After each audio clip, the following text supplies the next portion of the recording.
मित्रांनो नमस्कार, जय महाराष्ट्र। राष्ट्रवादी काँग्रेसमध्ये मोठी राजकीय हालचाल सुरू झाल्याचं चित्र दिसत आहे। सुनेत्रा पवार यांच्यासमोर मंगळवारी सुमारे 70% आमदार विलीनीकरणाच्या बाजूने भूमिका मांडणार असल्याची माहिती समोर येत आहे। त्यामुळे पक्षातील घडामोडींना वेग आला आहे। आमदार हिरामन खोसकर यांनीही उघडपणे विलीनीकरणाला पाठिंबा दिला आहे। जुन्नर तालुक्यात दोन्ही राष्ट्रवादी एकत्र काम करणार असल्याचं त्यांनी स्पष्ट केलं। तसेच अमोल कोल्हे यांच्यासोबतही याबाबत चर्चा झाल्याचं त्यांनी सांगितलं। दुसरीकडे माजी आमदार अतुल बेनके यांनी वेगळी भूमिका मांडली आहे। मी पक्षाचा अध्यक्ष आहे, त्यामुळे अंतिम निर्णय मीच योग्य वेळी जाहीर करणार, बेनके किंवा खोसकर ठरवणार नाहीत असं त्यांनी स्पष्ट केलं। दरम्यान सुनील तटकरे यांच्यावर अहंकाराचा आरोपही करण्यात आला आहे। 12 जानेवारीलाच विलीनीकरण होणार होतं, मात्र काही कारणांमुळे तो निर्णय पुढे ढकलला गेला अशी माहिती समोर येत आहे। या सर्व घडामोडींमुळे राष्ट्रवादी काँग्रेसमध्ये मोठी राजकीय उलथापालथ होण्याची शक्यता व्यक्त केली जात आहे। 17 जानेवारीच्या बैठकीत काही महत्त्वाचे निर्णय झाले होते असा दावा शशिकांत शिंदे यांनी आपल्या लेखातून केला आहे। मात्र त्या बैठकीत दादा म्हणजेच अजित पवार यांनी विलीनीकरणाबाबत कोणतीही स्पष्ट भूमिका मांडली नव्हती।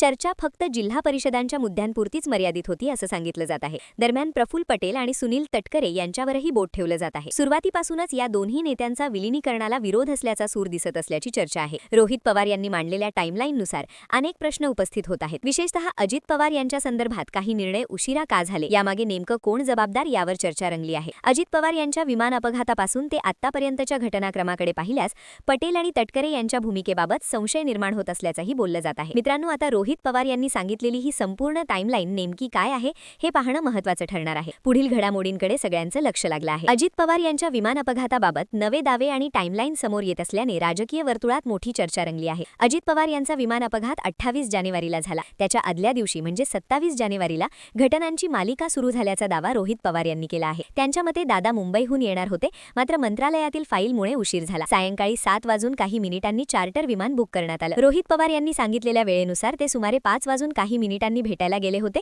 आणि 5:45च्या सुमारास बैठक संपली। दरम्यान सुनील तटकरे यांनीही रात्री 8 ते 8:30 दरम्यान दादांशी बोलणं झाल्याचं मान्य केलं आहे। तसेच प्रफुल्ल पटेल यांनीही काही मुद्द्यांवर रोहित पवारांच्या आरोपांना दुजोरा दिल्याचं सांगितलं जात आहे। याचवेळी अजित पवारांनी पूर्वी पक्षातून दूर केलेल्या सूरज चव्हाण याचं नावही पुढे येत आहे। तो या अपघाताबाबत संशयास्पद हालचाली करत असल्याचा आरोप केला जात आहे। दरम्यान अहमदाबादमधील एका विमान अपघातात पायलटानेच फ्युअल स्विच बंद केल्याची बातमी समोर आल्यानंतर अजित पवार यांच्या अपघाताबाबत व्यक्त होणारा संशय अधिकच बळावत असल्याचं दिसत आहे। रोहित पवारांच्या मते ही फक्त साधी मांडणी किंवा अंदाज नाही, तर ठोस माहितीवर आधारित टाइमलाईन आहे। ते स्पष्टपणे सांगतात की अजित पवारांना झालेला उशीर आणि त्यांनी विमानाने प्रवास करण्याचा निर्णय यामागे प्रफुल्ल पटेल आणि सुनील तटकरे हेच कारणीभूत होते। रोहित पवारांनी असा दावा केला की अजित पवार आणि प्रफुल्ल पटेल यांच्यात फोनवर चर्चा झाली होती। विशेष म्हणजे पटेल यांनी स्वतः मान्य केले आहे की रात्री 8 ते 8:30 दरम्यान त्यांचा अजित पवारांशी बोलणं झालं आहे। याचवेळी एका महत्त्वाच्या फाईलवर सही करण्यासाठी अजित पवारांना थांबवण्यात आलं असा आरोपही करण्यात आला आहे। सुनील तटकरे यांनीही मान्य केलं की ते सायंकाळी सुमारे 5 ते 5:30 दरम्यान भेटीसाठी आले होते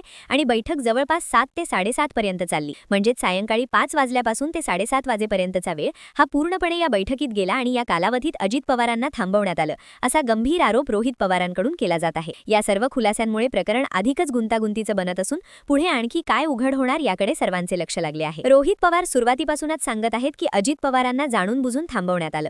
आता प्रफुल्ल पटेल आणि सुनील तटकरे यांनीही आदल्या दिवशी भेटीगाठी झाल्याचं मान्य केल्यामुळे रोहित पवारांनी मांडलेली टाइमलाईन अधिक बळकट होत असल्याचं दिसत आहे। यामुळे अजित पवार यांच्या अपघाताच्या आधीच्या घडामोडींवर प्रश्नचिन्ह उपस्थित होत आहेत। रोहित पवारांकडे याबाबत ठोस माहिती असल्याचा दावा आता अधिक चर्चेत आहे। दुसरीकडे पटेल आणि तटकरे यांच्याकडून आम्हाला टार्गेट केलं जात आहे अशी प्रतिक्रिया दिली जात आहे। मात्र पक्षातीलच काही आमदार आता वेगळी भूमिका घेताना दिसत आहेत। आमदार हिरामन खोसकर यांनी दावा केला आहे की सुमारे 70% आमदार विलीनीकरणाच्या बाजूने आहेत। त्याचवेळी सुनील तटकरे यांनी मी पक्षाचा अध्यक्ष आहे, अंतिम निर्णय मीच घेईन अशी भूमिका घेतल्यामुळे त्यांच्यावर अहंकाराचा आरोप होत आहे। दरम्यान माजी आमदार अतुल बेनके यांनी सांगितलं की त्यांची अमोल कोल्हे यांच्यासोबत चर्चा झाली आहे। जुन्नर तालुक्यापुरतं का होईना, पण तिथे दोन्ही राष्ट्रवादी एकत्र निवडणूक लढवण्याचा विचार सुरू असल्याचंही त्यांनी स्पष्ट केलं। नरहरी झिरवाल हे विलीनीकरणाच्या बाजूने बोलत होते, मात्र आता त्यांच्या पीए बाबत वादग्रस्त बातम्या समोर येत आहेत आणि त्यांच्यावरही दबाव टाकला जात असल्याची चर्चा रंगली आहे। त्याचबरोबर त्यांच्या मंत्रिपदावरही प्रश्न उपस्थित होत असल्याचं सांगितलं जात आहे। या सगळ्या पार्श्वभूमीवर साम दाम दंडभेद या सर्व उपायांचा वापर करून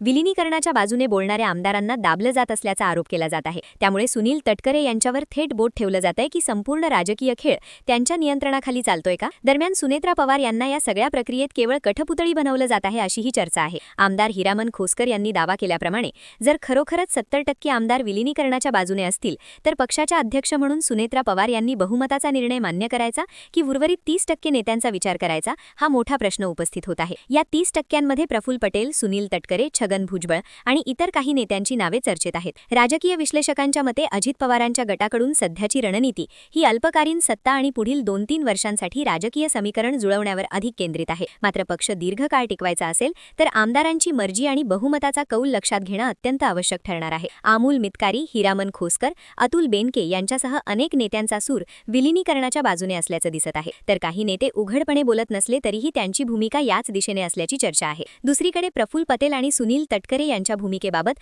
पक्षातच संशय व्यक्त केला जात आहे। अनेकांना त्यांच्या निर्णयांबद्दल शंका असून त्यांची भूमिका पटत नसल्याचंही बोललं जात आहे। यातच शिंदे गटातील नेते उदय सामंत आणि संजय शिरसाट यांनीही प्रतिक्रिया दिली आहे। तसेच रामदास कदम यांनी गंभीर आरोप करत दादा गेल्यानंतर तटकरे गलिच्छ राजकारण करत आहेत असं वक्तव्य केलं आहे। याशिवाय सुनेत्रा पवारांना उपमुख्यमंत्री पदाची शपथ घ्यायला लावली जात आहे। हा निर्णयही अनेकांना पटलेला नाही असंही काही नेत्यांनी म्हटलं आहे। जर सुनेत्रा पवार विलिनीकरणाच्या मुद्द्यावर स्पष्ट भूमिका घेत नसतील तर त्या केवळ कठपुतळी आहेत का आणि खरे निर्णय कोणी घेत आहेत असा प्रश्न उपस्थित होत आहे। या सगळ्या घडामोडींवरून असंही बोललं जात आहे की अनेक गोष्टी दडपल्या गेल्या आहेत, काही मुद्द्यांवर पांघरून टाकण्यात आलं आहे। रोहित पवारांनी मांडलेली टाइमलाईन पाहता अनेक प्रश्न निर्माण होत आहेत आणि भविष्यात आणखी कोणी समोर येऊन यामागचं सत्य उघड करू शकतं। तसेच जय पवारांनी आयोजित केलेली पत्रकार परिषद पुढे का ढकलण्यात आली हा देखील मोठा प्रश्न उपस्थित होत आहे। मित्रांनो, या सर्व घडामोडींवर तुमचं काय मत आहे कमेंट करून नक्की कळवा। अशाच माहितीपूर्ण व्हिडिओंसाठी चॅनलला सबस्क्राइब करा आणि हा व्हिडिओ जास्तीत जास्त शेअर करा। धन्यवाद। जय हिंद, जय महाराष्ट्र।